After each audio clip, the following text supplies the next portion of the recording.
Hey guys, how's it going? I'm DK. I'm Rizzo. And I'm Zero, and today in Anime Reaction Watch episode 6 of Kobayashi-san Chi no Maid Dragon.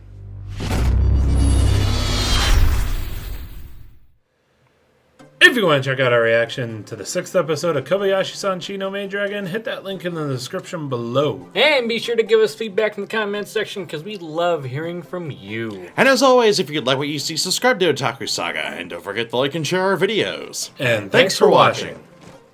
So, on this episode of Kobayashi-san Chi no Maid Dragon, I gotta come out and say it. A part, the Shota and the Lolly is definitely strong here. okay, so But it's awesome. in the first part, we get Kana is invited to her friend's house For Twister and Chill. for Twister and Chill. And she also invites Toru over. Her friend also invites Toru over because her friend apparently has a maid. So they can talk about maid stuff. Well, so Kana also brings Kobayashi with them Because maid stuff. because maid stuff. And, well, Kobayashi and the maid really hit it off. Poor Toru. Yeah. Stuck on the bed of woe.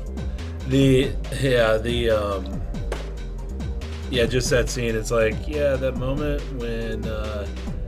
when you're sitting with two friends and your two friends are talking about something, but you don't have anything to input. Also known as anime reaction. Also known as when these two talk about sports. That too. It's exactly what I was thinking, actually. Alright, we'll call that too. Just fall silent and just so dejected.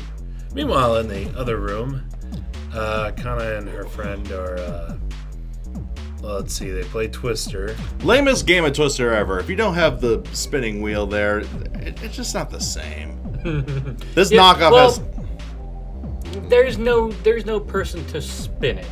So it's an automated thing. I can understand kind of where it's going. Yeah. It's a two-person twister. Who's going to spin it? Fair enough. But then again, it's Twister? But then again, if they're really contorted, who's going to press the button? No, I don't think you have to press a button. It looked like it was doing Yeah. it like a autoplay type thing. Where it probably says one, gives a little bit of time, and then says another random one. But totally left-hand green. Yeah. And blue. Yeah, that song comes to mind. I love to Play play this game with you. I just hope you can't feel my boner twister. Yeah, basically the whole scene with Kana and her friend is a giant lolly lesbian scene. As funny as it was, still made me feel uncomfortable. A little bit, yeah. Her friend's very awkward. Yeah. And I mean, if you're not careful, you can hear your name being written on a sexual predator list just by watching that part of the episode. Please Definitely. take a seat. Okay, Chris Hansen. Yeah, especially when Kana was like, "Yeah, you sit there, and I'm gonna sit on you." And By the way, that looked very uncomfortable for her friend because her friend was originally sitting in like Seiza style. Mm-hmm. So Then you imagine, you're sitting on your legs, and then somebody puts more pressure on your legs, No, I mean, you remember from Maka and Test, that's a torture method. right? I mean, granted, it's Kana, And she probably doesn't. and the pay thighs that our comment section love bringing up, you sick fucks. And, instead of a big stone block. Yeah. But, yeah. And then, what were the events leading to Kana pushing her friend over and... apparently, It was, her Rika, I friend think was, her name. her friend was like, "Oh, you're." You're getting along really well, and, I like you. In fact, I want to marry you. In that, cutesy puppy love kind of way, but... So Kana was just like, Okay, then! Yeah, flips around, pushes her friend over, and then Kind of pins her down. pins her down. And "This is getting way too hot for two kindergartners." I know! I'm so uncomfortable! Uh, This is reaching DeviantArt territory. yeah, and then Toru busts in because she's feeling completely out of place in the other room. And I like how nobody said anything walking in on two elementary schoolers doing that. For all you know, they could have been roughhousing, though. True, I guess. But actually... Yeah.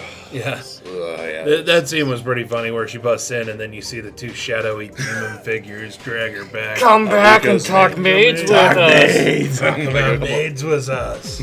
Oh, God. It's not so bad when you get used to it. And then Kana goes over and her friend's feeling so frustrated. Yeah. Yeah, let's leave it at that. Not sure what to think of herself or what just happened. Indeed. Either way, she's spent. Moving on, apparently Kana wanted to do something. Moving on. So yeah, the second part was about Quetzalcoatl, and she's having tea with Kobayashi again, and she mentions to Kobayashi that she's moving to the human world, and she says that she found a place that she can stay, and then she talks about how she found the place, which is basically she was walking down a walkway one day, and she felt magical powers trying to summon something. So she thought it would be interesting. So she opened up a magic circle and teleported into the cauldron that the kid was trying to summon a demon from, and just appeared naked out of the cauldron. Yeah. And the kid, appropriately enough, is named Shota. Welcome to DeviantCon, the anime. But yeah, so Quetzalcoatl invites Kobayashi and Toru over to try to explain to the young lad that Quetzalcoatl is not a demon and that she's actually a dragon. Well, she's not actually a dragon either. She's an ex-goddess, as she put it. Or demon. Venusian? Yeah. That's what she prefers. And yeah, so the young lad comes home, and the explanation doesn't really go well. No, it backfires spectacularly, because instead of thinking she's just an ordinary demon, he's now convinced she's a succubus. Well, I mean, it is kind of her fault, because she's like, Well, yeah, it's okay, entirely. so I need to exchange something with you so that I can live here, right? Right. Okay. How about How about gold? My father's an alchemist. Oh yeah, that's another thing. Shota is actually a legit mage, yeah. and so is his entire family. Yeah. How about more gold than you can ever use? My father's an alchemist. I don't need it. I'm about to say, can transmute gold? He's a damn good one. Right. What was the next one? Magic or charisma, right? Agricultural Oh technology. yeah, agricultural technology. I don't want to be a farmer. Ouch. Charisma. Whee! Yeah, that can cause problems. Unbelievable magical power. I could use that. I could use that. But I want- However, yeah. Yeah, but he wants to earn it. He doesn't want to, he wants to get magic the hard way, as it were. Basically. Yeah, he doesn't want to He believes that if he doesn't earn it himself, then it doesn't count. Yeah, it doesn't count. And then she says, okay, there's only one thing left. Pins him against the door, pressing her breasts against I'm his surprised head, she didn't crush the poor kid. right? Then says that she's going to pay him with her body. You are a succubus! And then we see that she's been sleeping with him, like actually sleeping, not like sex sleeping with him, and Bathing. taking baths with him. Oh, she thinks she's trying to, calm his nerves about the whole deal.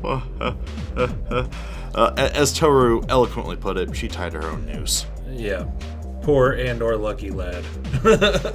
He just doesn't know what he has. Well, I'll give him a few years. Right. Yeah. So then the third part was about Fafnir and Takia. Takia. Yeah. I actually like this part of the episode best. I mean, despite it being very calming, it's kind of the rainy season, so you get that going on. And just the sort of everyday life of Fafnir and Takia, playing games, microwaving some food, just chilling, hanging out. Yeah, they have dinner and then immediately play a game, and the loser has to go clean the dishes. Yeah, it's really calming. But, yeah, it's basically Takia teaching Fafnir about otaku life. Really. How many hours have you been at this? 21. 21? How many hours a day do you spend on this game? 21. So, yeah. Damn. Well, it's kind of like Nanana in Nanana's Buried Treasure. Well, you don't need the sleep. Yeah, not needing the sleep is the ultimate power for a MMO gamer. For any otaku. Yeah, True. I wish I had that power. Oh, man. Like, can you just imagine how much more stuff we could do if we could stay up 21 hours a day? Good God. I don't think the other 3 hours is him actually sleeping, though. I think it's him doing other stuff. Yeah, I seriously don't eating think that or he sleeps. maybe eating or shopping or something. Pretty much. But yeah, I mean, wow. Sleeping sucks as a necessity. Sleeping absolutely sucks. Someone needs to invent a substitute for sleeping.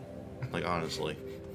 Coffee doesn't work that well. Yeah. Well, coffee can only take you so far. But Anyway. But yeah, then we get a little monologue in Fafnir's head Nice talking about humans and being hits or misses. and how Fafnir kind of regards them, thinking that it's easier to deal just with the misses who invade his lair. Because he can kill them. Yeah. and the other thing is the misses make themselves known very easily. But in order to find out if somebody is a hit or not, you have to spend time with them. And that sucks. Because you'd have to try it over and over and over and over. Yeah. But nice little heartwarming moment out there. He declares Takia a hit, and then they walk off to probably go back home. But yeah, Oh, we also learned that Takia is creating a bullet hell game for Comic Head. Comic Head. Which we'll see in the next episode. Best episode title, our best episode subtitle. I gotta be more specific. I mean, yeah, basically, the title is what Summer fundamentals or I forget what it was, but yeah, basically summer stuff. the fan service episode, frankly. In parentheses. Fan service episode, frankly. And we see Taru in a bikini at the Well, beach. there's a beach part and then a With all the comic female. head part. Yeah. So we see all the female dragons, at the beach, and then we see Taru cosplaying. Well, I mean, her cosplaying was very similar to this previous episode of Gabriel Dropout. Gabriel in costume for There you go. Halloween. Yeah. She was in costume as an angel Mm-hmm. at first. There you go. At first. But yeah, so definitely looking forward to the next Beach episode. episode. Fan service. Beach episode and Comic Head episode. So there you go. Yep. It's gonna be good. But let us know what you thought of the anime, what you thought of our reaction in the comment section below. Yep, thumbs up if you like it, thumbs down if you don't. But that's gonna do it for this episode of Anime Reaction. I'm off to draw a magic circle. I'm Zero. You'll never get Quetzalcoatl. If you're lucky, you get Fafnir. Well, See you next time.